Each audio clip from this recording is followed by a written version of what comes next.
Une fontaine. J'ai 34 ans. Le dernier réveillon de Noël, je me tenais dans le salon de mes parents et regardais les 3 enfants de ma sœur déchirer le papier cadeau comme s'il s'agissait d'une course. Des iPads, des baskets Nike, un vélo personnalisé avec le nom de ma nièce gravé sur le cadre. 2 300 $ de cadeaux empilés sous un sapin. Ma mère avait passé 2 jours à décorer. Ma fille Liliane, âgée de 8 ans, calme et polie, était assise sur le tapis, tenant un sac en plastique de pharmacie. À l'intérieur se trouvait un livre de coloriage. 4,99 $. L'étiquette de prix était toujours dessus. Elle leva les yeux vers moi et murmura « Maman, est-ce que j'ai fait quelque chose de mal ?» Je m'agenouillai. Je pris son visage entre mes mains et je lui dis « Non, mon cœur. Mais mamie et papy, eux, oui. Maintenant, laissez-moi vous ramener 3 semaines avant ce réveillon de Noël, le jour où ma mère a appelé pour confirmer le menu. 3 semaines avant Noël, mon téléphone vibre à 7 heures du matin. C'est ma mère, José. Karine, il faut que tu apportes une salade. Quelque chose de vert. Rien d'étrange. Non. Allô. Non. Comment va Liliane? Juste des instructions. Je dis d'accord. Je dis toujours d'accord. Et ne ramène plus ce truc au chou frisé. Ton père a détesté. En arrière-plan, je l'entends rire avec quelqu'un. Mireille, ma sœur aînée, elle planifie déjà ensemble. Elles planifient ensemble depuis octobre. Je le sais parce que Mireille a posté une photo d'elle et de maman dans un magasin de loisirs créatifs, avec la légende « Préparatifs de Noël avec ma meilleure amie ». Je l'ai découvert via Instagram, pas par un coup de téléphone. C'est comme ça que ça marche dans la famille Whitmore. Mireille est la sociable. Je suis la discrète. Mireille vit à 10 minutes de nos parents. Je vis à 2 heures de route. Mireille a épousé Kilian Collin, un entrepreneur général qui a construit un garage pour 3 voitures sur leur maison le printemps dernier. J'ai épousé Arnaud Fontaine, un soudeur qui est décédé sur un chantier il y a 3 ans. Quand Arnaud était en vie, mes parents appelaient 1 fois par semaine.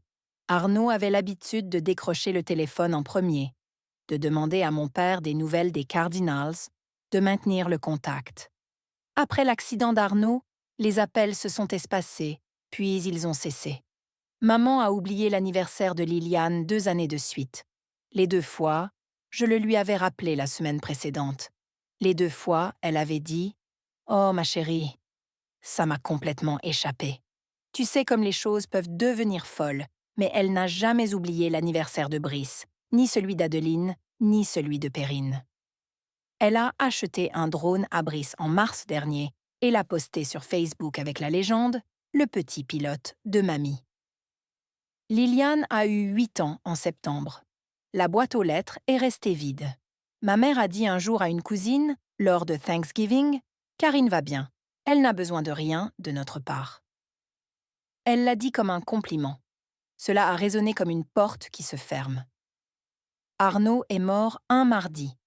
Liliane avait 5 ans. Le contremaître m'a appelé au travail. Je rapprochais des factures au cabinet dentaire où j'étais comptable depuis 9 ans. J'ai laissé tomber le téléphone. La réceptionniste m'a conduite à l'hôpital. Je ne me souviens pas du trajet. Je me souviens du couloir. Je me souviens des chaussures de l'aumônier. Mes parents sont venus aux funérailles.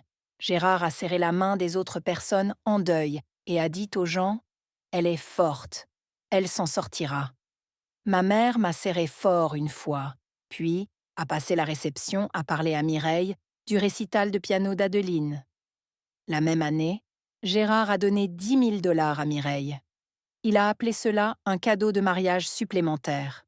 4 ans après son mariage, j'avais 31 ans, j'étais récemment veuve et je regardais un devis de chaudière que je ne pouvais pas me permettre. Je n'ai pas demandé d'aide. J'ai appris à purger un radiateur grâce à une vidéo YouTube à minuit. J'ai réparé le broyeur d'évier. J'ai colmaté le mur de plâtre dans le placard de Liliane. J'ai compris les impôts fonciers et les formalités d'assurance vie et comment expliquer la mort à une enfant de maternelle qui continuait à mettre une place à table pour papa.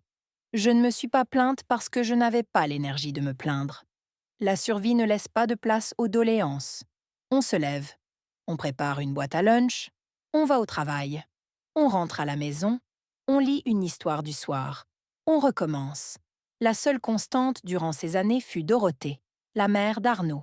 Mamie Dot, âgée de 78 ans, elle vivait seule à Brattleboro, dans le Vermont, avec de mauvais genoux et un esprit vif. Chaque dimanche à 16 heures, le téléphone sonnait. Liliane répondait et parlait pendant 20 minutes de l'école, de ses dessins, du chat qu'elle voulait, mais que nous ne pouvions pas encore avoir. Mamie Dot n'a jamais oublié un anniversaire, pas une seule fois. Je pensais que ce Noël serait différent. Maman m'avait dit au téléphone « Je vais le rendre spécial cette année ». Je l'avais cru. Liliane dessine. C'est sa passion. Les autres enfants de son âge sont sur des tablettes ou jouent au football. Liliane s'assied à la table de la cuisine avec une boîte de crayons de couleur et dessine pendant des heures. Des arbres avec des visages, des maisons aux cheminées tordues, des familles assises autour de tables où chacun a sa chaise. 2 semaines avant Noël, elle me demanda « Brice Adeline sera-t-il là ?»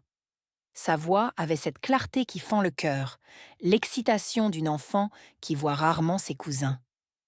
Mireille n'invitait pas Liliane aux fêtes d'anniversaire de ses enfants. Elle disait « C'est une question de distance ». La fête de Brice avait lieu dans un parc de trampoline à 23 minutes de ma maison de ville. Je suis passée devant en allant au supermarché.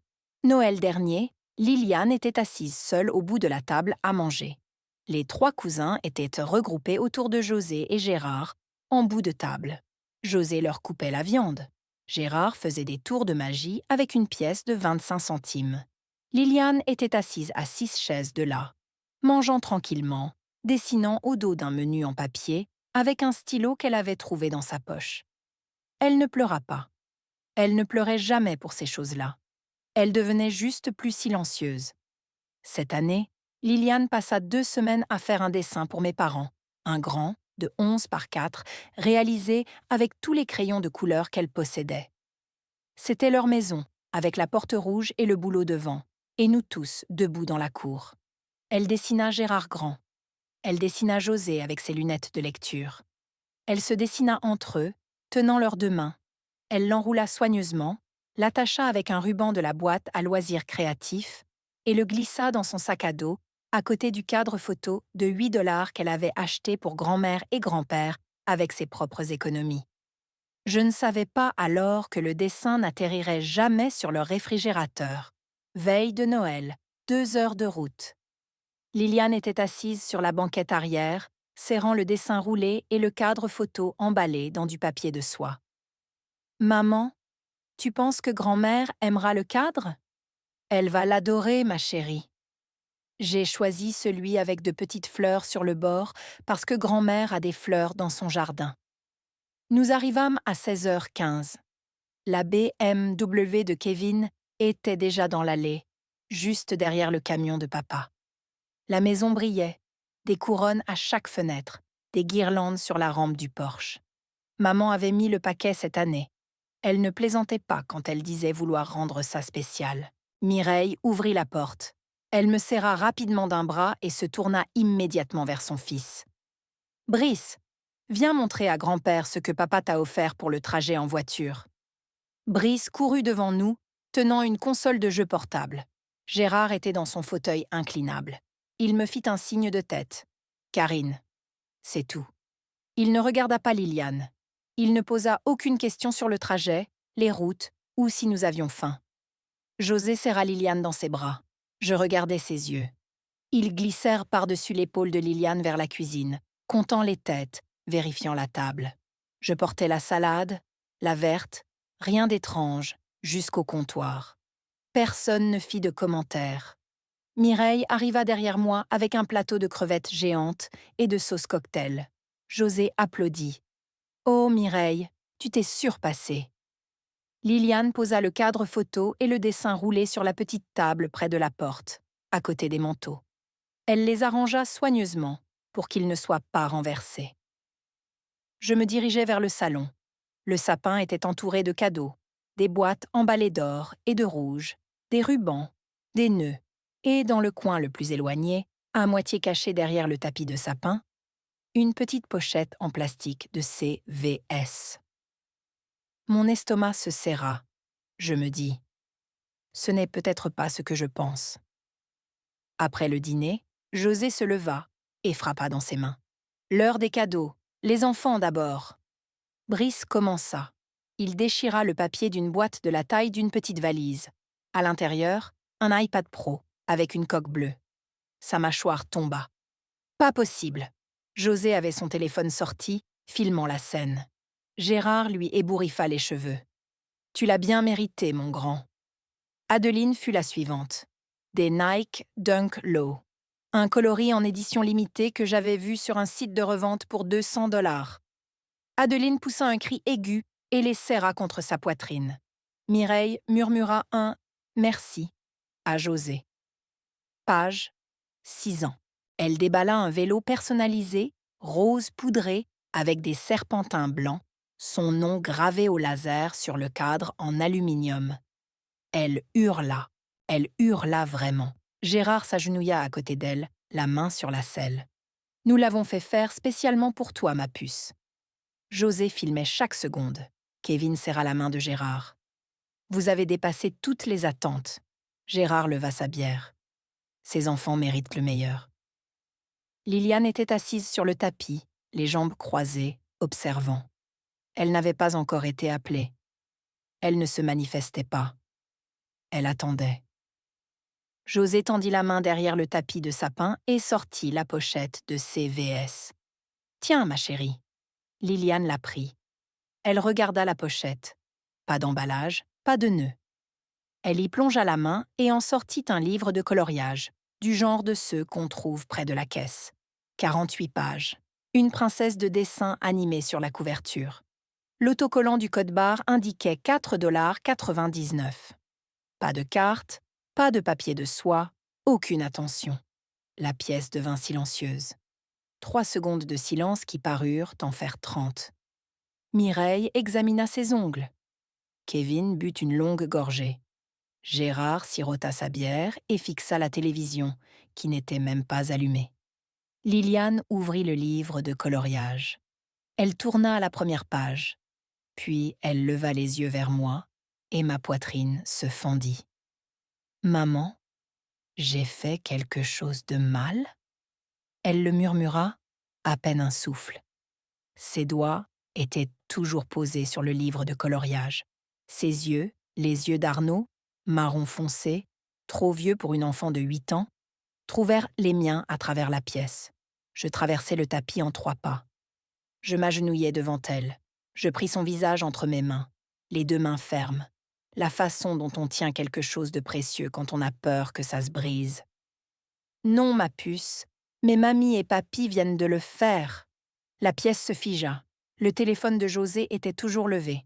Gérard posa sa bière. « Karine, ne fais pas de scène. » C'était ma mère. Sa voix était basse, tendue, la voix qu'elle utilisait quand elle pensait que les voisins pourraient entendre. Gérard se leva. « C'est Noël, bon sang. » Je ne répondis à aucun d'eux. Je pris Liliane dans mes bras. Elle était lourde pour 8 ans, toute en jambes et en coudes. Mais je la portais, comme si elle ne pesait rien. Je pris nos manteaux sur le crochet près de la porte. Je vis le cadre photo posé sur la table d'appoint, le dessin roulé à côté. Personne ne les avait ouverts. Personne ne les avait remarqués. Je marchai jusqu'à la voiture. J'attachai Liliane. Elle tenait toujours le livre de coloriage.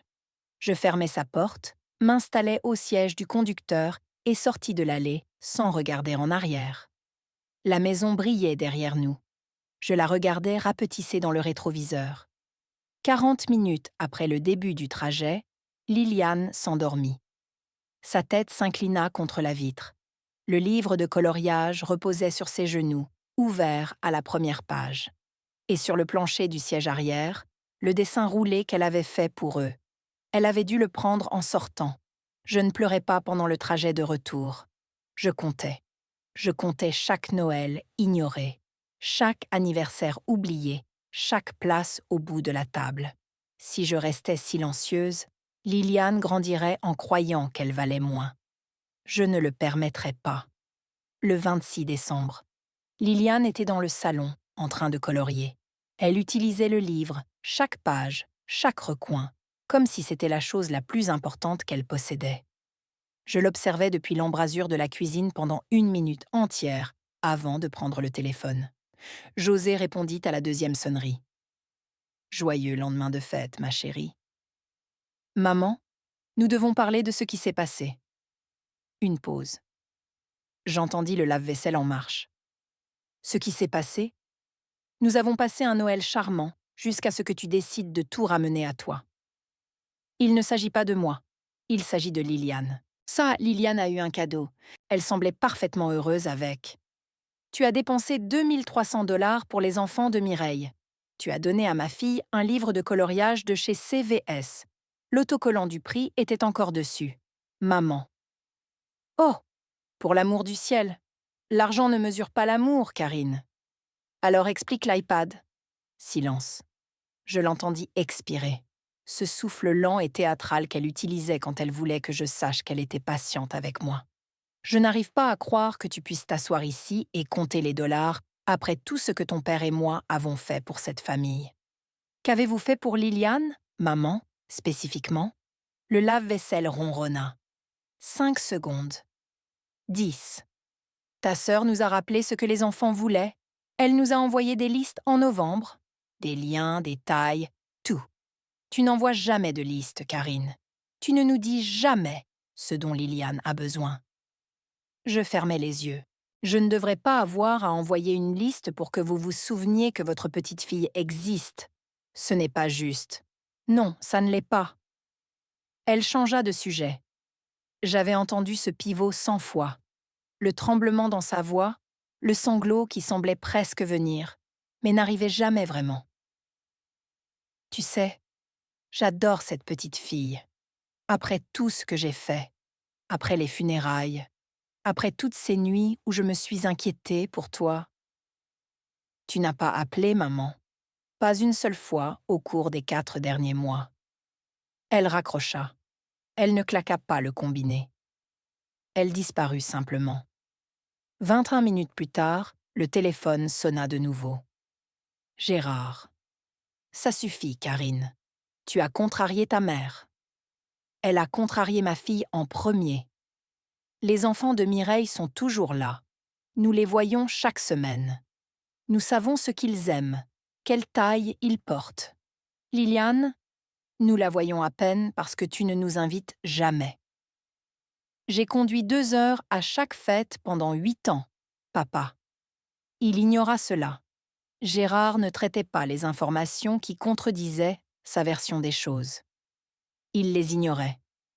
Tu as toujours eu la rancune tenace, même quand Arnaud était en vie. Ma main se serra autour du téléphone. Ne mêle pas son nom à ça. Je dis juste. Arnaud comprenait comment les familles fonctionnaient. Il ne tenait pas les comptes. Arnaud t'appelait tous les dimanches, papa. Tu as arrêté d'appeler la semaine de sa mort. Silence, puis un changement de sujet. Tu veux des cadeaux égaux? Très bien. L'année prochaine, tout le monde aura exactement la même chose. Des cartes cadeaux, toutes du même montant. Heureuse? Il ne s'agit pas de l'année prochaine. Il s'agit de Liliane assise sur ce sol, tenant un sac de chez CVS, me demandant ce qu'elle a fait de mal.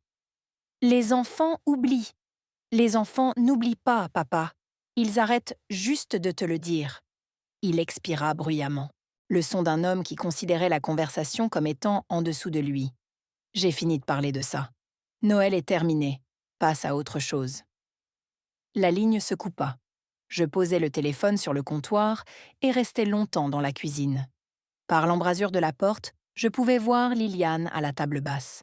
Elle coloriait le livre avec soin, délibérément, restant à l'intérieur des lignes avec une concentration qui me serra la gorge. Elle utilisait 8 couleurs différentes sur une seule page. Elle traitait un livre de coloriage à 4,99 $ comme si c'était la chose la plus précieuse qu'on lui ait jamais offerte. Et peut-être que pour elle, c'était le cas, car c'était la seule chose qu'il lui avait donnée. Ce soir-là, Mathilde appela. Sa voix avait ce ton prudent. Moitié inquiétude, moitié gestion. « Karine, maman est vraiment contrariée. Peux-tu simplement laisser tomber ?» « Laisser tomber quoi ? Tes enfants ont eu des iPads. Les miens ont eu un livre de coloriage de supermarché. Les enfants n'ont pas le même âge, des besoins différents, des intérêts différents. Philippine a 6 ans, Liliane a 8 ans. Philippine a eu un vélo personnalisé avec son nom dessus. Une pause. Mathilde se recalibra. Maman et papa nous aiment pareil. Tu interprètes trop les choses. Leur as-tu déjà dit une seule fois que ce n'était pas juste? Ce n'est pas mon travail de gérer leur choix de cadeaux, Karine. Mais c'est ton travail de m'appeler pour me dire de laisser tomber. Son ton s'aiguisa. Si tu continues à insister, ils arrêteront de t'inviter complètement. C'est ce que tu veux? Je laissais cette phrase planer. Je la laissais emplir la pièce comme de la fumée. Mathilde, Liliane leur a fait un dessin. Elle y a passé 2 semaines. Il était sur la table quand nous sommes partis. Personne ne l'a ouvert. Personne ne l'a même regardé. Je n'ai vu aucun dessin. C'est bien là mon propos. Un autre silence, puis, d'une voix plus basse. Maman a déjà dit aux Anderson que tu avais exagéré. Et voilà. La vraie raison de l'appel, pas l'inquiétude, mais la gestion des dégâts. Joël était déjà en train de remodeler l'histoire. Dans sa version, Karine, la veuve éplorée, la sensible, avait fait une scène à Noël parce qu'elle avait encore du mal. Pauvre chose. Gardez-la dans vos prières. Mathilde, réfléchis-y, d'accord? Avant de faire quelque chose que tu ne pourras pas réparer. Bonne nuit, Mathilde. Je raccrochai et m'assis sur le canapé dans l'obscurité. La maison était silencieuse. Liliane dormait depuis 1 heure. Sur la table basse, le livre de coloriage était ouvert à une page qu'elle avait terminée. Une scène de jardin. Chaque pétale d'une couleur différente. C'était magnifique. Ma sœur m'avait dit d'y réfléchir. Elle n'avait aucune idée de la clarté de mes pensées. Après minuit, mon téléphone vibra.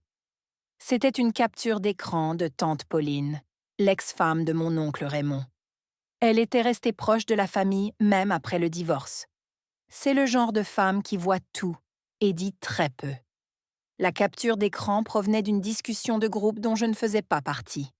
José l'avait créée 3 jours auparavant. Tout le monde, sauf moi. Son message disait « Karine traverse une période difficile après avoir perdu Aaron. Laissons-lui de l'espace et ne répondons pas si elle nous contacte à propos de Noël.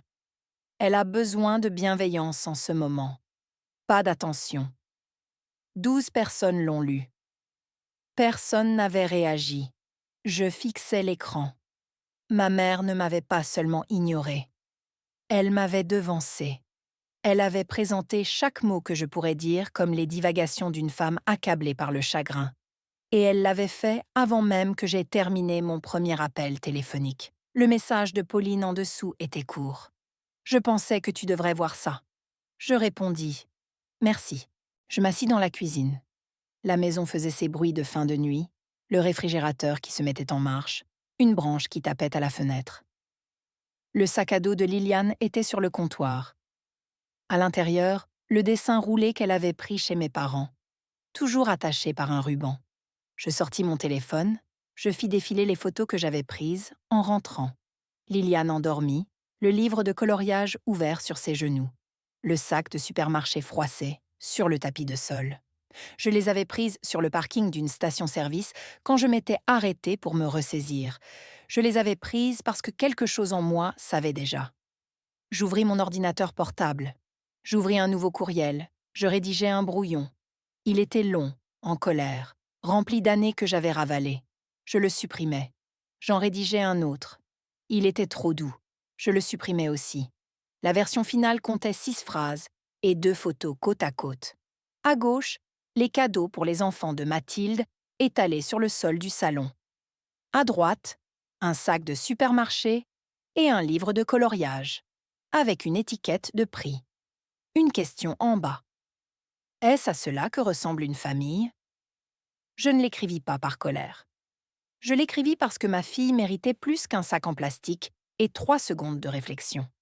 Le matin du 27 décembre, Pauline appela. Sa voix était chaleureuse et prudente, comme celle de quelqu'un qui retire un pansement.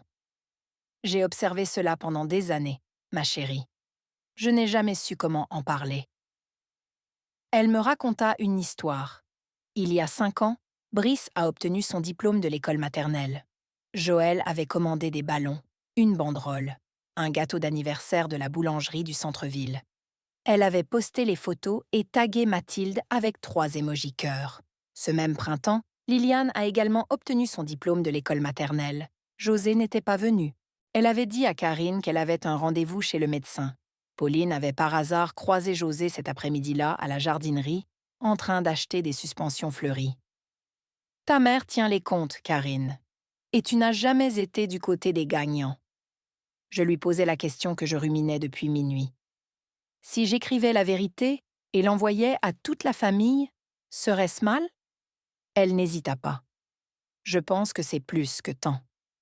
Puis elle me révéla quelque chose que j'ignorais. Des années auparavant, Pauline avait abordé directement la question du favoritisme avec Gérald. Elle lui avait dit que ses filles étaient traitées inégalement et que cela commençait à se voir. La réponse de Gérald. « Mêle-toi de tes affaires, Pauline. C'est pour ça que Raymond t'a quittée. » Pauline se tut après ça. Elle n'en parla plus. Elle observa depuis la périphérie pendant des années. Les appels d'anniversaire déséquilibrés, les photos de vacances où Liliane était toujours en marge ou absente, la façon dont Joël parlait des petits-enfants et ne pensait qu'à 3 des 4. Tu ne leur dois pas le silence, Karine. C'est le silence qui nous a tous menés ici. Je la remercie. Je le pense sincèrement. C'est la première personne de ma famille à m'avoir dit que je n'imaginais pas tout cela. Je raccroche et ouvre mon ordinateur portable. Le brouillon de l'email est toujours là, clignotant. J'ajoute le nom de Pauline à la liste des destinataires. Dimanche après-midi, 16 heures. Le téléphone sonne pile à l'heure. Grand-mère Dorothée. Liliane le saisit avant que je ne puisse bouger. Elle se blottit sur le canapé et commence à parler de la neige, du puzzle que je lui avais offert, du chat du voisin qu'elle essayait d'apprivoiser. Puis elle le dit. Grand-mère Joël m'a offert un livre de coloriage pour Noël. Il y avait encore le prix dessus. Elle le dit comme les enfants disent les choses, simplement, factuellement, sans malice, comme on rapporte la météo. Et ça tombe comme une brique. Je n'entends pas la réponse de Dorothée, mais je vois Liliane hocher la tête. Puis, « Je peux donner le téléphone à maman ?» J'emmène le téléphone à la cuisine. « Est-ce vrai, Karine ?» La voix de Dorothée est ferme, la fermeté d'une femme qui a enterré son unique fils et est restée debout. Je lui raconte, en version courte, les cadeaux, l'autocollant, le sac CVS, le silence qui a suivi. Dorothée reste silencieuse pendant longtemps. Je l'entends respirer. Arnaud n'aurait pas supporté ça. Arnaud n'est pas là, alors je dois le faire. Une autre pause. Quand elle reprend la parole, sa voix a baissé, plus délibérée. C'est la voix qu'elle avait utilisée aux funérailles d'Arnaud quand elle avait dit au pasteur de raccourcir l'éloge funèbre parce que son fils détestait les longs discours. Fais ce que tu dois faire, Karine, et tiens-moi au courant. Elle n'offre pas de conseils, elle ne fait pas la morale. Elle me fait confiance pour gérer la situation. Cette confiance signifie plus en ce moment que n'importe quelle instruction. Après qu'elle a raccroché, je reste assise, le téléphone à la main. La voix de Dorothée était différente à la fin. Quelque chose avait bougé derrière la fermeté. Je ne peux pas encore le nommer. Je ne sais pas ce qu'elle fera, mais je sais qu'elle est attentive. Je passe 3 jours sur l'email. Il fait 6 phrases. La rédaction prend 3 jours parce que chaque version a un poids différent et que la plupart sont fausses. La première version fait 4 pages. J'y énumère chaque anniversaire manqué, chaque fête déséquilibrée, chaque fois que Gérald parlait des petits-enfants et ne pensait qu'aux 3 de Mathilde. Je le relis et réalise que ça ressemble à un manifeste. Supprimé. La deuxième version fait 3 phrases, trop légères. On pourrait la balayer d'un revers de main avec un « elle exagère ». Supprimé. La version finale prend 20 minutes à écrire et 2 heures à cesser d'éditer. Il s'agit de 6 phrases et de 2 photographies. Photo de gauche, l'iPad de Brice, les Nike d'Adeline et le vélo personnalisé de Philippine disposés sur le sol du salon, à côté du sapin. Le papier cadeau doré est encore éparpillé autour d'eux. La main de Gérald est visible au bord du cadre, pointant le vélo.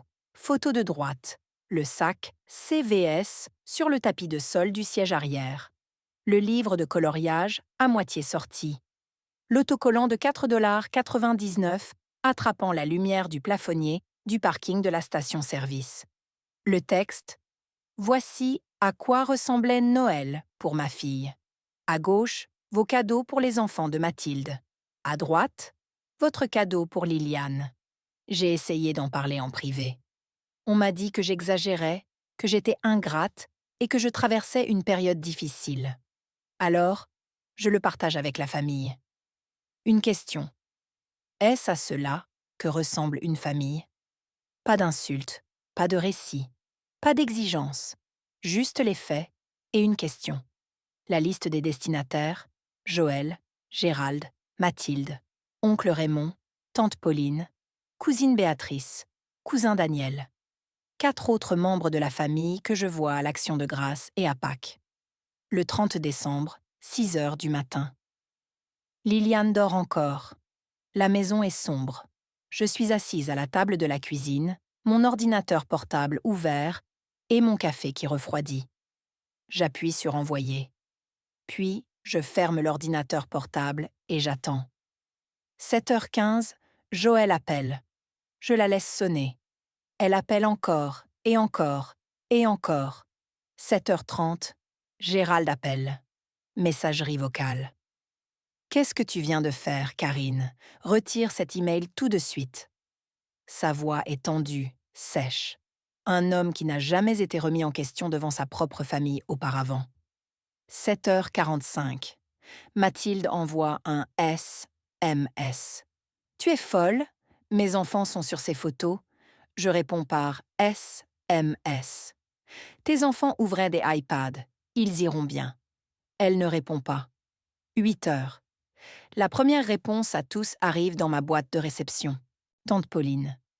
J'ai remarqué ce schéma depuis des années. Merci d'avoir dit ce que je ne pouvais pas. Karine, je suis désolée de ne pas avoir parlé plus tôt. Mes mains tremblent. Pas de peur, mais de l'afflux chimique d'une chose qui devient enfin réelle. 8h20. Cousine Béatrice, la fille de Raymond, de mon âge, qui vit dans le Connecticut. Elle répond à tous « Je n'avais aucune idée que c'était si grave. Ma mère m'a toujours dit que toi et Mathilde étiez traités de manière égale. » Karine, je suis tellement désolée. 8h40. Oncle Raymond m'appelle directement. Sa voix est mesurée, comme toujours. Raymond est la boussole de la famille, celui qui parle en dernier à chaque rassemblement. J'ai vu l'email. Karine, je vais avoir une discussion avec ton père. Vous n'avez pas à faire ça, oncle Raymond. Si, je dois le faire. 9h15. Joël répond à tous. Ma poitrine se serre. Je l'ouvre. Karine traverse une période très difficile depuis la perte d'Arnaud. Merci de la garder dans vos pensées et vos prières. Elle est en deuil et ne pense pas clairement. Respectons sa vie privée et n'intervenons pas. Elle n'a pas abordé la question des photos. Elle n'a pas expliqué les 5 $. Elle n'a pas mentionné Liliane. Elle a réécrit l'histoire une fois de plus, mais cette fois, les photos sont là. Et les photos ne sont pas en deuil. Les photos ne réagissent pas de manière excessive.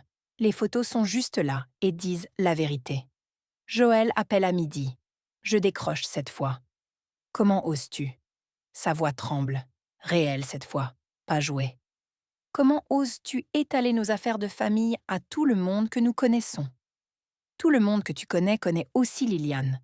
Maman, c'est privé. C'est entre nous. J'ai essayé en privé. Tu m'as raccroché au nez. Papa m'a dit de passer à autre chose. Et ensuite, tu as dit à 12 personnes que j'étais instable avant que je puisse ouvrir la bouche. Elle ne reconnaît pas la discussion de groupe. Elle passe directement à autre chose. Tu déformes toujours les choses, Karine. Nous avons fait un cadeau à Liliane. Elle semblait l'apprécier. Elle m'a demandé si elle avait fait quelque chose de mal. Les enfants disent des choses. Tu interprètes trop. L'étiquette était toujours dessus. Maman, Tu n'as même pas retiré l'étiquette de prix. La ligne bourdonne. Je l'entends changer de respiration un instant. Je pense qu'elle m'entend peut-être vraiment. D'accord, dit-elle, tu as gagné. Es-tu contente maintenant? Il ne s'agit pas de gagner. Il s'agit de Liliane. Eh bien, ton père et moi avons parlé. Si tu ne retires pas cet email d'ici ce soir, ne te donne pas la peine de venir au réveillon du Nouvel An. Je connais déjà la réponse. Je le savais depuis le parking de la station-service, tenant mon téléphone au-dessus d'un sac CVS, prenant une photo dont j'espérais ne jamais avoir besoin. Je n'avais pas l'intention de venir. Elle raccroche. Je pose le téléphone. Mes mains sont fermes. Dans le salon, Liliane est par terre, à mi-chemin de son livre de coloriage. Elle a colorié 12 pages depuis Noël. Chacune est méticuleuse, avec des couleurs superposées, des dégradés, des motifs qu'elle a inventés. Elle a transformé une princesse produite en série en quelque chose qui ressemble à un vitrail. Elle lève les yeux. « Maman, qui était au téléphone ?»« Personne d'important, ma chérie. » Elle hoche la tête et retourne à son coloriage. Je m'appuie contre l'encadrement de la porte et la regarde travailler. Elle transforme un cadeau irréfléchi en œuvre d'art. C'est ma fille. Le 31 décembre, le message de groupe sonne à midi. C'est Mathilde. Le nouvel an chez maman et papa à 19 h. Amenez les enfants. Elle l'a envoyé au groupe familial, celui où je suis toujours. Elle a oublié de me retirer ou ne s'en souciait pas. Mon nom figure dans le fil de discussion, non mentionné, non tagué, comme une ombre sur le mur que personne n'a recouverte. Ma cousine Béatrice appelle 1 heure plus tard. « Tu as vu le message de groupe? Tu es dans le fil de discussion, mais pas sur l'invitation. » J'ai vu. C'est n'importe quoi. Karine, tu veux que je dise quelque chose? Non. Laisse-les faire leur fête. Le soir du réveillon du Nouvel An, Liliane et moi restons à la maison. Je prépare un gratin de macaroni, le genre au four, avec la croûte de chapelure qu'Arnaud faisait. Liliane se tient sur un tabouret et remue. Nous regardons le compte à rebours sur une chaîne locale, dont aucune de nous ne se soucie. Liliane dessine entre les bouchées. Un dessin intitulé « Notre Nouvel An ». On y voit 2 personnages assis sur un canapé. Un chat gris et blotti à leurs pieds. Une petite maison avec une porte rouge se dresse derrière eux. Pas de famille élargie, pas de longue table, pas de chaise au bout. « Maman, on peut avoir un chat cette année? » On verra. Ça veut dire peut-être. Ça veut dire qu'on verra. Elle sourit et retourne à son dessin. À minuit, elle dort déjà sur le canapé, un crayon de couleur toujours à la main. Je la porte jusqu'à son lit, remonte la couverture et m'assieds un moment sur le bord de son matelas. À 23h07, mon téléphone vibre. Oncle Raymond. J'ai parlé à ton père ce soir à la fête, devant tout le monde. Mon cœur bat la chamade. Que s'est-il passé? Dors un peu, Karine. Je t'appellerai demain matin. Mais je vais te dire ceci. Il n'avait pas de réponse. Je reste éveillée jusqu'à 2 heures. Oncle Raymond appelle à 8 heures le lendemain matin, le jour de l'an. Sa voix est calme mais lourde, la voix d'un homme qui a fait quelque chose de nécessaire et qui n'est pas sûr que ce fut facile. Voici ce qui s'est passé. Vers le milieu de la nuit, ton père a mis un diaporama sur la télévision, des photos de Noël, toute la famille autour de l'arbre, les enfants avec leurs cadeaux, et pas une seule photo de Liliane. Alors, je lui ai demandé là, devant peut-être 15 personnes. Gérald, j'ai remarqué qu'il n'y a pas de photo de Liliane. N'était-elle pas là cette année? Je serre le téléphone plus fort. Il a dit qu'elle était là. Alors, j'ai dit « Vraiment ?» parce que j'ai vu les photos que Karine a envoyées. J'ai compté ce que tu as dépensé. Peux-tu expliquer une différence de 2000 $ à une pièce pleine de famille? Qu'a-t-il dit? Rien au début. Il est juste resté là. Le mari de Mathilde est sorti. Ta mère a commencé à pleurer. Le vrai genre, pas l'habituel. Puis ton père a dit « Ce n'est ni le moment, ni l'endroit ». Et je lui ai dit « Quand est le moment, Gérald ?» parce que Karine a essayé en privé et tu lui as raccroché au nez. J'ai pressé ma paume à plat contre le comptoir de la cuisine. Béatrice a pris la parole aussi. Elle a dit : « Je pense que nous avons tous besoin d'entendre cela. » Quelques autres ont hoché la tête. Ton père a regardé la pièce comme s'il ne la reconnaissait pas. Puis, il est entré dans la chambre et a fermé la porte. Josiane l'a suivi. Personne n'a souhaité la bonne année. Raymond a fait une pause. Je n'essaie pas de faire éclater la famille, Karine, mais quelqu'un devait le dire là où cela ne pouvait être ni modifié, ni reformulé. Tes parents écrivaient l'histoire depuis trop longtemps. Merci, oncle Raymond. Ne me remercie pas. J'aurais dû le faire il y a 5 ans. Après que nous ayons raccroché, je me suis assise à la table de la cuisine. La maison était silencieuse. Liliane dormait encore. La fête était finie. Et pour la première fois, le silence n'était pas le mien à porter. Je sais que certains d'entre vous pensent : pourquoi l'oncle Raymond ferait-il cela devant tout le monde ? Parce que parfois, la vérité n'a de poids que lorsqu'elle est prononcée dans la même pièce où le mensonge était célébré. J'étais sur le point de vous raconter ce qui s'était passé lorsque mes parents avaient exigé que je m'excuse et pourquoi je n'avais prononcé qu'un seul mot. Le 1er janvier, le téléphone a commencé à sonner tôt. Pauline a appelé à 9 heures. La nuit dernière avait été un désastre, mais les gens parlaient. Et pour la première fois, ils ne parlaient pas de ma trop grande sensibilité. Ils parlaient des photos. 2 cousines du côté de ma mère ont appelé avant midi. Des personnes que je voyais 1 ou 2 fois par an, au mieux. L'une d'elles, ma cousine Amandine, a dit : « Je n'en avais aucune idée. Ma mère a toujours dit que toi et Mathilde étiez traités de la même manière.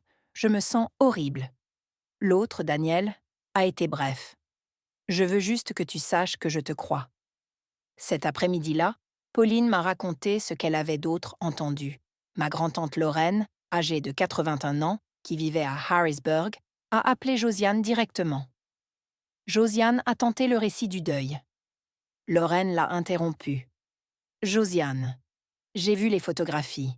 Un livre de coloriage de 5 $ avec l'étiquette de prix toujours dessus. Ce n'est pas le deuil qui parle, c'est de la négligence. Josiane lui a raccroché au nez, elle aussi. Elle commençait à manquer de personnes à qui raccrocher au nez. Pauline m'a aussi raconté quelque chose qui m'a fait m'asseoir. À la fête du Nouvel An, après que Gérald eut disparu dans la chambre, Mathilde a dit quelque chose à Béatrice. Discrètement près de la cuisine, pensant probablement que personne n'écoutait. Maman m'a dit qu'elle allait offrir quelque chose de sympa à Liliane cette année. Je ne sais pas ce qui s'est passé. Béatrice l'a dit à Pauline. Pauline me le racontait. Mathilde savait. Elle savait que le cadeau serait déséquilibré avant la veille de Noël. Elle avait vu Josiane passer des semaines à choisir des cadeaux pour ses enfants. Elle avait vu les listes, les liens, les cartons de livraison s'empiler devant la porte d'entrée et elle n'avait jamais demandé « Et Liliane ?» Elle n'avait pas causé la disparité, mais elle lui avait ouvert la porte et s'était écartée. J'ai fermé les yeux et j'ai laissé cela s'installer. Cela ne me surprenait pas, mais cela piquait toujours. La vérité avançait maintenant, et je n'avais plus à la porter seule. Gérald a appelé à 15 heures. Sa voix était du genre colère contrôlée, le genre que les hommes comme mon père arborent lorsqu'ils ont répété la conversation dans leur tête 6 fois avant de composer le numéro. Tu as marqué ton point. Maintenant, retire l'email et excuse-toi auprès de ta mère. M'excuser pourquoi, papa ? Pour avoir humilié cette famille devant tout le monde. Tu as humilié ma fille devant tout le monde d'abord à Noël. Nous lui avons offert un cadeau, Karine. Elle a reçu un cadeau. Un livre de coloriage de chez CVS, avec l'étiquette dessus. Tu continues de dire ça comme si ça signifiait quelque chose. Oui, ça signifie quelque chose. Ça signifie que tu n'as pas essayé. Il a bougé. J'ai entendu le cuir de son fauteuil inclinable grincer. Ta mère a passé des semaines sur ses autres cadeaux. Elle était occupée. Elle a oublié. Elle n'a pas oublié, papa. Elle a choisi. Ça suffit. Dis son nom. Quoi ? Liliane. Dis son nom tout de suite. Une longue pause. La télévision murmurait derrière lui. Un match de football. Quelque chose avec le bruit de la foule. Liliane. Quand as-tu prononcé ce nom pour la dernière fois, avant que je ne te le demande? Il n'a pas répondu. Je ne retire pas l'email et je ne m'excuse pas d'avoir dit la vérité. Sa respiration s'est faite plus tendue. Je pouvais imaginer sa mâchoire se contracter comme elle le faisait quand il était sur le point de mettre fin à une conversation à ces conditions. Alors nous n'avons plus rien à discuter. Non, ce seul mot. Je l'ai prononcé d'une voix neutre, sans passion, sans drame, et il a frappé la ligne comme une pierre tombant dans une eau calme. Il a raccroché. J'ai posé le téléphone sur le comptoir et j'ai pressé mes 2 paumes à plat contre le carrelage. C'était le dernier mot que j'ai adressé à mon père pendant 43 jours. La 2e semaine de janvier, Mathilde a appelé. Sa voix avait une nouvelle forme, plus douce, plus travaillée. Elle avait été coachée ou elle avait répété. Maman veut savoir si tu viendras à l'anniversaire de papa en février. Elle dit que cela montrerait que tu es passé à autre chose. Passer à autre chose de quoi? Personne ne s'est excusé. Ils ne vont pas s'excuser, Karine. Ce n'est pas dans leur nature. Alors je ne vais pas faire semblant. Ce n'est pas dans ma nature. Tu es en train de déchirer cette famille. J'ai attendu un instant. J'ai laissé la phrase mourir dans l'air entre nous, comme le font les mauvaises disputes quand on cesse de les alimenter. Je n'ai rien déchiré, Mathilde. J'ai tendu un miroir. Elle a expiré. J'y ai entendu quelque chose. Pas de la colère exactement. Quelque chose de plus proche de l'épuisement. Comme une femme qui avait passé 2 semaines à défendre une position qu'elle savait indéfendable, mais qu'elle ne pouvait abandonner parce que c'était tout ce qu'elle avait. Très bien. Mais quand maman tombera malade ou que papa aura besoin d'aide, ne viens pas pleurer chez moi. Je ne l'ai jamais fait. Elle a raccroché. Je me tenais près de la fenêtre. Il pleuvait. Cette pluie grise de janvier qui donnait à tout la couleur du béton. Liliane était à la table derrière moi, faisant ses devoirs. Elle n'a pas levé les yeux. Elle était habituée aux appels téléphoniques qui se terminaient brusquement dans cette maison. Ma sœur a dit que je déchirais la famille. Mais la fissure était là bien avant que je ne la montre du doigt. Elle traversait chaque repas de famille important où Liliane était assise seule. Chaque anniversaire où la boîte aux lettres restait vide. Chaque Noël où 3 enfants recevaient le monde et un sac en plastique. Je n'ai rien brisé. J'ai juste cessé de faire semblant que ce qui était brisé était entier. La pluie s'est intensifiée. Liliane a demandé si nous pouvions manger de la soupe pour le dîner. J'ai dit oui. Nous avons préparé de la soupe à la tomate ensemble et elle m'a parlé d'une fille à l'école qui dessinait des chevaux. C'était la soirée la plus normale que nous ayons eue depuis des semaines. Fin janvier, les lignes étaient tracées. D'un côté, Pauline, Bérénice, mon oncle Raymond, mon cousin Daniel et 2 autres membres de la famille qui m'avaient appelé individuellement pour dire qu'ils n'avaient aucune idée. Ils ne formaient pas de coalition et ne faisaient pas de discours. Ils ont juste cessé de faire semblant en silence. De l'autre côté, Joël, Gérald, Mireille et Kevin, quelques parents plus âgés qui pensaient que les affaires de famille devaient rester secrètes, peu importe ce qu'elles contenaient. Au milieu, le silence. Les personnes qui avaient lu l'email et regardé les photos avaient décidé que rester neutre était plus facile que de choisir. Mon oncle Raymond m'a appelé à la mi-janvier. Ton père m'a dit que je lui avais planté un couteau dans le dos au Nouvel An. Je lui ai dit que je n'avais rien planté. J'avais posé une question à laquelle il aurait dû répondre des années auparavant. Pauline a envoyé un colis à Liliane, un ensemble de crayons de couleur de qualité professionnelle, 72 nuances dans un étui en bois. La carte disait « Pour l'artiste qui est en toi, avec tout mon amour, tante Pauline ». Liliane l'a ouvert à la table de la cuisine et est restée complètement immobile. Elle a touché chaque crayon comme s'il s'agissait d'un miracle distinct. Puis, elle les a alignés par couleur, du chaud au froid, sur toute la table. Maman, ce sont des vrais. Oui. Pourquoi tante Pauline m'a-t-elle envoyé des vrais? Parce qu'elle te voit, mon cœur. Liliane a pris un crayon, un terre de sienne brûlé, et a commencé à dessiner immédiatement. Elle n'a rien demandé d'autre. Je me suis appuyée contre le comptoir et je l'ai regardée. J'ai pensé à ce que j'avais perdu. Mes parents, du moins pour l'instant. Ma sœur, probablement pour plus longtemps. L'illusion que ma famille était juste. Mais Liliane, pour la première fois, recevait de l'attention de membres de la famille qui la voyaient comme une personne à part entière.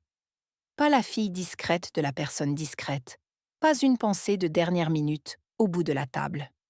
Je ne me sentais pas bien à cause de la fracture, mais je me sentais plus légère. Pour la première fois depuis des années, je n'avais plus à faire semblant que tout allait bien. Le 1er février, je me suis assise à la table de la cuisine après que Liliane a été couchée et j'ai écrit un message à mes parents.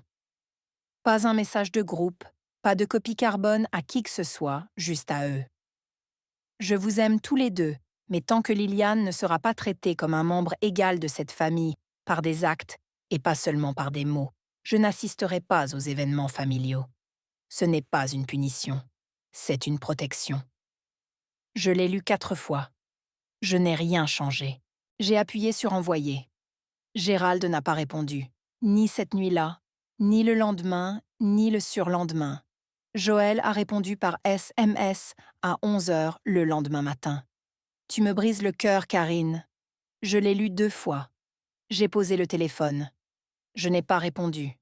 Elle n'avait pas posé de questions sur Liliane. Elle n'avait pas reconnu la disparité. Elle n'avait proposé aucun changement. Elle m'avait dit que je lui brisais le cœur. Comme quelqu'un qui brandit une blessure pour vous empêcher de regarder celle qui l'a causée. Ma mère dit que je lui brise le cœur. Mais personne n'avait demandé comment allait le cœur de Liliane quand elle était assise sur ce tapis avec un sac de chez CVS pendant que 3 cousins tenaient des iPads et des vélos. Je n'ai pas bloqué mes parents. Je n'ai pas coupé les ponts. J'ai laissé la porte ouverte, mais j'ai cessé de la franchir pour eux. Le prochain pas leur appartenait. Cette nuit-là, j'ai inscrit Liliane à un cours de peinture le samedi au centre communautaire. Cela coûtait 40 $ par mois. Je l'avais reporté depuis 1 an parce que l'argent me semblait un luxe. Et parce que les samedis matins étaient toujours réservés au trajet, le voyage de 2 heures jusqu'à la maison de mes parents qui se soldait par un après-midi d'ignorance. Le visage de Liliane quand je lui ai parlé du cours valait chaque centime. Chaque samedi. Chaque samedi. Elle m'a serré si fort que j'ai failli perdre l'équilibre. Je ne punissais pas mes parents. J'en avais juste fini de me porter volontaire pour être invisible. Février s'est écoulé comme février s'écoule dans les petites villes. Lent, gris, aspirant au printemps. Mais à l'intérieur de notre maison, quelque chose a changé. Liliane s'est lancée dans le cours de peinture comme si elle était faite pour ça. L'instructrice, une professeure d'art à la retraite nommée Madame Brennan, m'a prise à part après la 2e séance. Votre fille a un véritable instinct. Elle ne se contente pas de copier, elle voit. Dès la 3e semaine, Liliane a remporté le prix de la plus créative pour une aquarelle représentant un oiseau posé sur une boîte aux lettres. Elle l'a peinte avec les crayons de Pauline et Madame, les acryliques de Madame Brennan, mélangeant les techniques d'une manière qui faisait se pencher les autres parents. Elle accrocha le ruban sur le réfrigérateur. En premier, au centre. Je réalisais, debout dans la cuisine à regarder ce ruban, combien de samedis j'avais passé à conduire, jusqu'à une maison où Liliane n'était qu'un meuble. Combien de week-ends j'avais sacrifié pour que mes parents puissent nous ignorer en personne au lieu de le faire par téléphone. 40 $ par mois pour le cours de peinture. 2 ans d'économie sur l'essence en ne faisant pas le trajet. Le calcul était brutal et évident. Les dimanches à 16 heures, grand-mère Dorothée appelait toujours. Liliane parlait plus longtemps maintenant du cours, des crayons, de l'oiseau sur la boîte aux lettres. Dorothée écoutait chaque mot. Elle posait des questions de suivi. Elle se souvenait des détails de la semaine précédente. À la fin de l'appel, Dorothée dit « Liliane, veux-tu me peindre quelque chose? Qu'est-ce que tu veux? N'importe quoi que tu veuilles peindre. Je l'accrocherai sur mon mur. » Le visage de Liliane s'illumina d'une manière que je n'avais pas vue depuis avant Noël. Après que Liliane eut raccroché, Dorothée resta en ligne. « Karine, puis-je envoyer quelque chose à Liliane? J'y pense depuis Noël. »« Tu n'es pas obligée, Dorothée. »« Je sais que je ne suis pas obligée. Ce n'est pas la même chose. » Elle resta silencieuse un instant. « Alors laisse-moi faire ça. » L'anniversaire de Gérald était le 19 février. Mathilde organisa un dîner à la maison. Le buffet habituel, la foule habituelle. Ou du moins, cela aurait dû l'être, sauf que la foule habituelle ne se présenta pas. Oncle Raymond me raconta plus tard. 8 personnes étaient venues. Normalement, ils étaient 20 ou plus. Plusieurs avaient envoyé des excuses de dernière minute. Une gastro-entérite, un empêchement, un voyage d'affaires. La vraie raison se trouvait dans la boîte de réception de chacun, à côté de 2 photographies et d'une question. Raymond dit que Gérald avait à peine parlé. Il s'était assis en bout de table, avait mangé et avait hoché la tête quand quelqu'un lui avait souhaité un joyeux anniversaire. C'était tout. Joël appela Pauline le lendemain, en larmes. Personne n'est venu à l'anniversaire de Gérald. Personne. Tout cela est la faute de Karine. Pauline me raconta ce qu'elle lui avait répondu. Ce n'est pas la faute de Karine, Joël. C'est la faute de l'étiquette de prix. Joël raccrocha. Gérald commença à rester plus souvent à la maison. Il avait l'habitude d'aller à la quincaillerie le samedi matin, au restaurant les mercredis. Maintenant, le camion restait dans l'allée pendant des jours. Joël dit à Mathilde que tout le monde se tournait contre eux, comme si la famille avait décidé de les punir plutôt que de simplement réagir à ce qu'ils avaient vu. Puis, fin février, quelque chose d'inattendu se produisit. Mathilde appela Joël. Pas pour la logistique, pas pour la planification. Elle posa une question directe. « Maman, pourquoi n'as-tu pas simplement offert un vrai cadeau à Liliane ?» La réponse de Joël. « J'allais le faire. J'ai juste oublié. J'étais tellement occupée avec les autres cadeaux. » Mathilde, tu as passé 3 semaines sur les cadeaux de nos enfants, maman. Tu n'as pas oublié. Pauline, qui l'avait appris de Bérénice, me raconta que Mathilde était restée silencieuse après cela. Elle n'avait pas dit que Karine était trop sensible. Elle n'avait pas défendu Joël. Elle avait juste cessé de parler. Ce silence de Mathilde était peut-être la chose la plus forte que j'ai entendue depuis des mois. La dernière semaine de février, Joël m'envoya un long message. Je le lus assise sur le lit de Liliane après qu'elle se fût endormie. Elle écrivait sur sa tension artérielle, sur les Aélas qui mouraient de froid, sur le calme de la maison. Elle disait que je lui manquais. Elle disait qu'elle pensait à Liliane tous les jours. Elle disait « Je n'ai jamais eu l'intention de blesser cette petite fille. » Elle ne dit jamais « Je suis désolée ». Elle ne dit jamais « J'avais tort ». Elle écrivit « Je n'ai jamais eu l'intention de ». 3 fois en 4 paragraphes, comme si l'intention pouvait effacer l'impact, comme si bien vouloir était la même chose que bien faire. Je lus le message 3 fois. Je tins le téléphone contre ma poitrine et fixai le plafond de Liliane. Les étoiles phosphorescentes qu'Arnaud avait collées là il y a 4 ans. Celles qui s'illuminaient encore la nuit selon un motif que lui seul comprenait. Je tapais ma réponse lentement. J'apprécie que tu aies écrit, maman, mais je n'ai jamais eu l'intention de n'est pas la même chose que j'avais tort. Quand tu seras prête à dire la seconde, je serai là. J'appuyais sur envoyer. Je posais le téléphone sur la table de chevet et m'assis dans l'obscurité, la respiration de ma fille emplissant la pièce. Ce n'était pas une guerre froide. Je ne voulais pas punir ma mère. Je ne voulais pas qu'elle souffre. Je voulais qu'elle voie. Il y a une différence entre une femme qui refuse de pardonner et une femme qui refuse de faire semblant de n'avoir pas été blessée. J'avais laissé la porte ouverte. Je l'avais toujours fait. Mais j'avais cessé de la franchir pour eux. S'ils voulaient que je sois à table, ils devraient me construire une chaise adaptée. Liliane bougea dans son sommeil. Elle marmonna quelque chose à propos de peinture. Je remontai la couverture, lui embrassai le front et refermai doucement la porte derrière moi. Mi-mars, Un colis arriva. Aucun nom d'expéditeur sur l'étiquette, juste une adresse que je reconnus comme étant la maison de mes parents. Il était adressé à Liliane, pas à la famille Fontaine, pas à Karine Fontaine, et sa fille, juste à Liliane Fontaine. Liliane l'ouvrit à la table de la cuisine, avec précaution, en décollant le ruban adhésif. À l'intérieur, un ensemble Lego architecture. La Statue de la Liberté, 1685 pièces. Une étiquette cadeau était collée sur la boîte, de l'écriture de Gérald. Les capitales carrées que j'avais vues toute ma vie sur les chèques d'anniversaire, pour Liliane de la part de grand-père. Pas de fioriture, pas d'explication. 65 $ et 6 mots. Les yeux de Liliane s'écarquillèrent. Maman. Grand-père m'a envoyé quelque chose. Je m'agenouille à côté d'elle. Mon instinct, le vieil instinct, celui forgé par des années à arrondir les angles, veut prononcer des mots protecteurs. Sois prudente. Ne te fais pas d'illusions. Mais je regarde son visage et je ne peux pas. C'était gentil de sa part. Veux-tu l'appeler pour le remercier? Elle hoche la tête. Je compose le numéro. Gérald décroche à la 3e sonnerie. Sa voix est différente, plus faible, incertaine, comme celle d'un homme dans une pièce dont il ne connaît pas l'agencement. Ça t'a plu?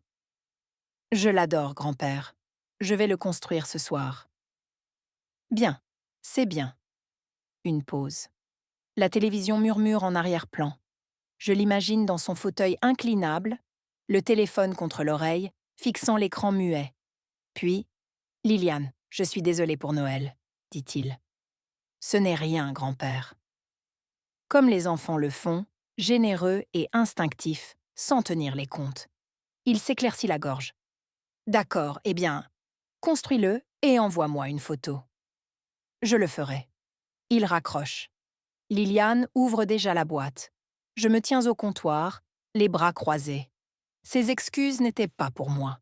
Elles ne le seraient peut-être jamais, mais c'était celles dont Liliane avait besoin, et je laisserai cela lui suffire.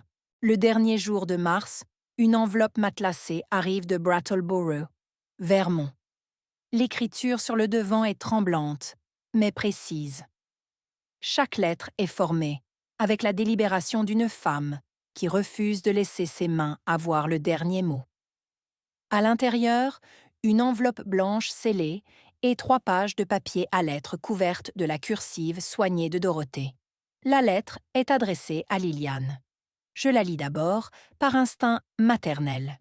Et à la 2e page, je dois m'asseoir. Dorothée écrit sur Aaron. Elle dit à Liliane que son père dessinait aussi. Chaque dimanche, il s'asseyait à la table de la cuisine avec une boîte de crayons de cire, puis des crayons de couleur, et plus tard du fusain, et faisait des dessins pour sa mère, principalement des oiseaux, et des maisons aux cheminées tordues. « Tu as les mains de ton père et son cœur », écrit-elle, et les deux valant plus que n'importe quelle étiquette de prix.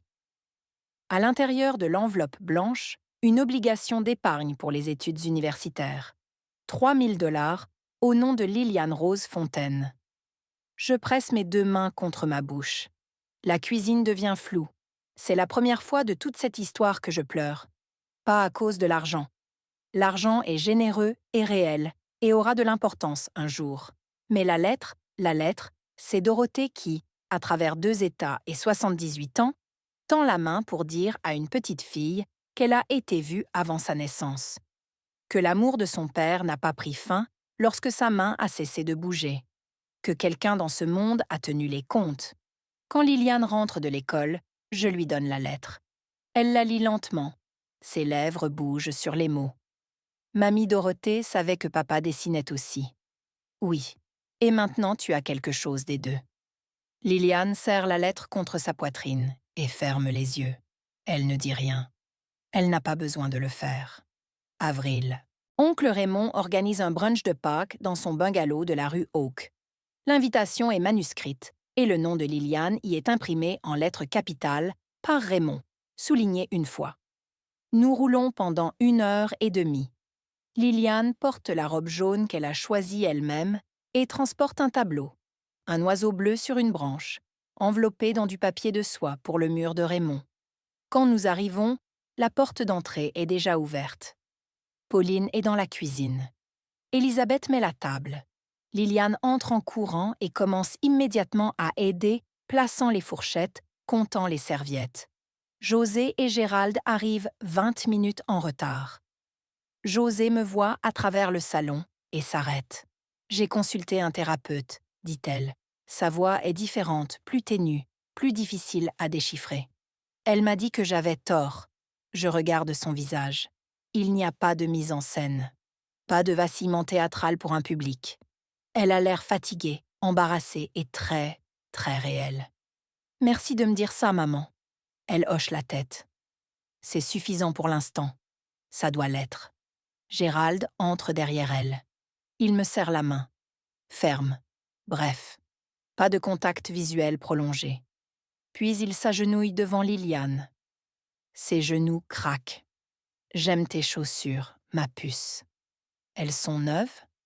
Liliane sourit. Maman les a trouvées au magasin d'occasion. Il y avait des marguerites dessus. Des marguerites? C'est joli. Il lui tapote le bras, maladroitement, sincèrement. Mathilde arrive en dernier. Elle me trouve dans le couloir près de la salle de bain et parle doucement. J'aurais dû dire quelque chose cette nuit-là. Je ne l'ai pas fait. Je suis désolée. Merci. Elle hoche la tête une fois. Nous retournons à table. Liliane s'assied entre Élisabeth et Pauline. Brice, Adèle et Philippine sont en face d'elle. Pour la première fois depuis des années, les quatre mangent ensemble, rient ensemble, se passent les petits pains sans que personne ne dirige le placement. Personne ne s'assied seul au bout de la table.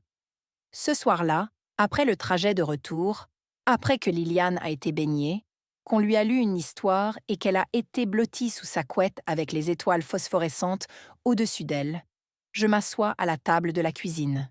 La relation avec mes parents n'est pas guérie. Je ne suis pas sûre qu'elle redevienne jamais ce qu'elle était.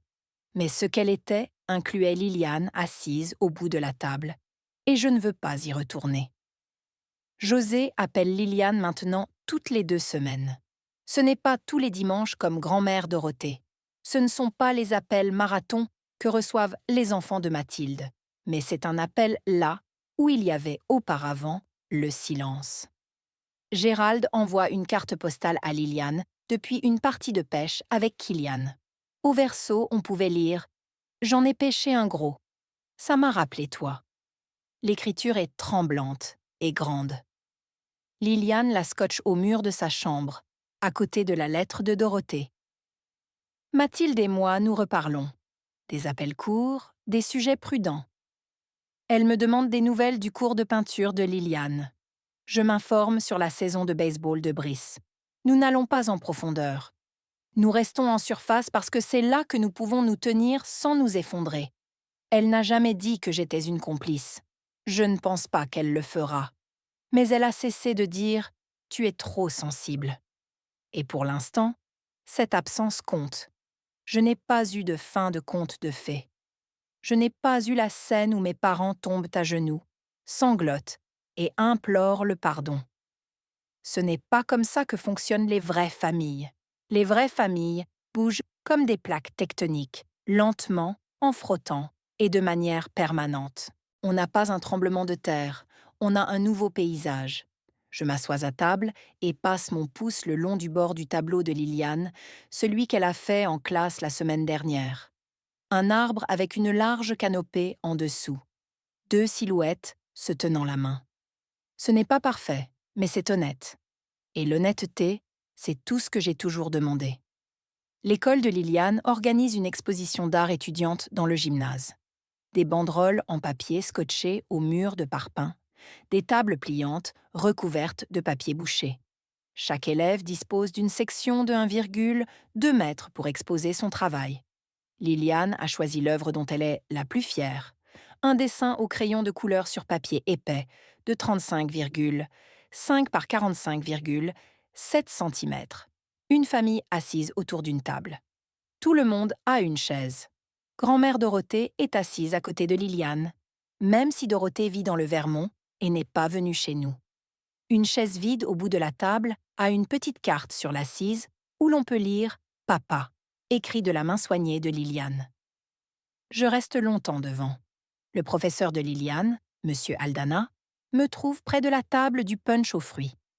Madame Fontaine, je voulais vous dire que lorsque Liliane a présenté cette œuvre à la classe, elle a dit que sa famille s'était agrandie cette année, pas rétrécie. Je cligne des yeux avec force. Elle a dit cela, ces mots exacts. Je regarde à travers le gymnase. Liliane se tient près de son exposition, expliquant le dessin à un autre parent. Elle montre la chaise vide. Elle montre Dorothée. Elle montre le chat qu'elle a dessiné au pied de tout le monde. Le chat que nous n'avons toujours pas. C'est notre futur chat, dit-elle à la femme. Il va s'appeler Crayon. La femme rit. Liliane rayonne. Je pense à ce que Liliane a perdu cette année. Un livre de coloriage, une place à la table des enfants, l'illusion que ses grands-parents traitaient tous les petits-enfants de la même manière. Et je pense à ce qu'elle a gagné. Un cours de peinture, une boîte de 72 crayons de couleur, une lettre d'une grand-mère qui se souvient de tout, un bon d'épargne avec son nom complet dessus, une carte postale avec un poisson, un appel téléphonique toutes les 2 semaines, une table où chaque chaise est la sienne. Elle n'a rien perdu de ce qu'elle avait réellement. Elle a gagné des choses qui sont réelles. Je ne vous raconte pas cette histoire pour vous convaincre de couper les ponts avec votre famille. Je la raconte parce que je veux que vous entendiez quelque chose que j'aurais aimé qu'on me dise il y a 5 ans. Le silence n'est pas la paix. Le silence est un consentement. Mes parents ne sont pas méchants. Ils sont paresseux dans leur amour. Ils ont investi dans la branche qui était pratique. Celle qui se présentait à leur porte chaque semaine et les faisait se sentir nécessaires et importants. Ils ont oublié que l'amour n'est pas un portefeuille. On ne peut pas tout placer sur le compte qui rapporte le plus et ignorer celui qui ne rapporte rien. Le livre de coloriage n'était pas le problème. L'étiquette de prix était le problème, parce qu'elle disait que nous n'avions pas pris la peine. Nous avons pris la première chose, près de la caisse. Nous avons passé 3 semaines à choisir des cadeaux pour 3 petits-enfants et 3 secondes à en choisir un pour le 4e. Et quand mon enfant de 8 ans a levé les yeux et a demandé « Ai-je fait quelque chose de mal ?» j'ai su que mon silence était la mauvaise réponse. Vous n'avez pas besoin d'envoyer un courriel à toute votre famille. Peut-être que votre version est plus petite. Une conversation au comptoir de la cuisine. Une phrase que vous retenez dans votre gorge depuis des années. Peut-être que c'est juste le mot « non » quand quelqu'un vous demande de continuer à faire semblant. Vous ne devez à personne votre invisibilité. Et vos enfants, si vous en avez, observent comment vous gérez la situation. Liliane m'a regardée. Elle m'a regardé dire non. Elle m'a regardé dire la vérité. Elle m'a regardé la protéger sans crier, sans cruauté, sans brûler la maison. Et elle a appris quelque chose que ce livre de coloriage n'aurait jamais pu lui apprendre. Elle compte. Elle a toujours compté. Et quelqu'un était prêt à le dire à voix haute. Le Noël suivant, c'est moi qui reçois. Notre maison de ville est petite. Le sapin tient à peine entre la bibliothèque et le radiateur. Liliane fabrique des guirlandes en papier, à partir de papier de couleur et de rubans adhésifs. Et elle traverse le salon en boucles irrégulières qui sont les plus belles décorations que j'ai jamais vues. Grand-mère Dorothée arrive en avion du Vermont. Il lui faut 2 vols avec correspondance et un fauteuil roulant à travers l'aéroport de Logan. Et quand elle franchit ma porte d'entrée, Liliane enserre sa taille de ses 2 bras et ne la lâche pas pendant 1 minute entière. Pauline apporte une tarte, Élisabeth du vin, oncle Raymond un jeu de société qu'il a trouvé dans une friperie et auquel personne ne sait jouer. Et nous passons 40 minutes à nous disputer les règles avant d'abandonner et d'inventer les nôtres. Nous mangeons un gratin de macaroni, la recette d'Arnaud. Sous le sapin, chaque cadeau est soit fait main, soit de moins de 30 $. Liliane a peint des ornements individuels pour chaque invité. Des portraits miniatures sur des disques en bois. Dorothée tient le sien à la lumière et dit « Cela devrait être dans un musée ». Une boîte arrive ce matin-là de Gérald et José, soigneusement emballée, avec une carte écrite de la main de José pour Liliane, signée avec amour, grand-mère et grand-père. À l'intérieur, un ensemble d'aquarelles professionnelles, 12 tubes, 2 pinceaux, une palette de mélange et un petit album photo. Sur la couverture, l'écriture de José à nouveau. Arnaud. À l'intérieur, une douzaine de photos de mon mari enfant dessinant à une table, brandissant un dessin d'oiseau au crayon, souriant à la caméra avec du fusain sur les doigts. Liliane les appelle en haut-parleur. Merci grand-mère. Merci grand-père. La voix de Gérald est un peu rauque. Joyeux Noël, Liliane. Nous t'aimons. C'est la première fois que j'entends mon père dire ces mots à ma fille. Il a fallu un livre de coloriage de 5 $, un courriel et 43 jours de silence pour lui apprendre. Je ne connais pas votre histoire. Peut-être s'agit-il de vos parents? Peut-être de vos beaux-parents? Peut-être d'un frère ou d'une sœur qui a toujours eu la plus grande assiette, la meilleure place et la plus longue étreinte. Peut-être êtes-vous celle qui a tout tenu ensemble pendant que tout le monde était soutenu. Vous n'avez pas besoin de renverser la table. Vous n'avez pas besoin de tout brûler. Vous avez juste besoin d'un seul mot. Non, non, je ne ferai pas semblant que c'est juste. Non, je n'enseignerai pas à mon enfant que le silence est de l'amour. Non, je ne continuerai pas à rouler 2 heures pour m'asseoir dans une maison qui ne nous voit pas. Un seul mot, et tout change. Grand-mère Dorothée a envoyé à Liliane une obligation d'épargne études de 3 000 $. Mais la chose la plus précieuse dans cette enveloppe n'était pas l'argent. C'était la phrase dans sa lettre. Celle que je porterai pour le reste de ma vie. Mon Arnaud se serait battu contre toute la pièce pour toi, Liliane. Ta mère l'a fait. Je suis Karine Fontaine. J'ai 34 ans. Je suis comptable, veuve et une mère qui a cessé de demander la permission d'être aimée correctement. Et si vous êtes assise là où j'étais assise, sur le sol d'un salon qui n'a jamais été construit pour vous, j'espère que vous vous lèverez. Certaines familles vous brisent, certaines familles vous construisent.